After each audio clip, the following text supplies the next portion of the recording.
100% అమ్మా. నేను చెప్పింది ఏంటి, ఆ రోజు మీరు దయచేసి మీ జర్నలిస్టులు కూడా గమనించాలి. సంగారెడ్డిలో నేను ప్రెస్ మీట్ పెట్టినా. I will send you the video byte also. నేను కేటగారికల్ గా చెప్పాను, స్పష్టంగా చెప్పాను.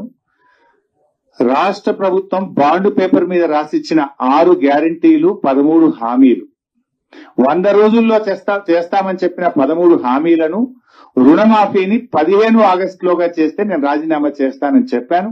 ఈ రోజు కూడా దానికి కట్టుబడి ఉంటాను. నేను ఆ రోజు ఇంకా స్పష్టంగా చెప్పాను, అవ్వా తాతలకు 4000 పెన్షన్ వస్తే నాకు ఆనందం తప్ప నేను ఒక్కరిని ఎమ్మెల్యే పదవిలో ఉండడం నాకు ఆనందం కాదు. అక్కా చెల్లెళ్లకు మరి 2500 రూపాయలు వస్తే నాకు ఆనందం, వాళ్ళ పెదవుల మీద ఉండే చిరునవ్వులో నాకు సంతోషం ఉంటుంది తప్ప నాకు ఎమ్మెల్యే పదవి అంత ముఖ్యం కాదు. ఇలా ప్రతి పేదవాడికి ఇల్లు ఇస్తామన్నారు 5 లక్షల రూపాయలతోని.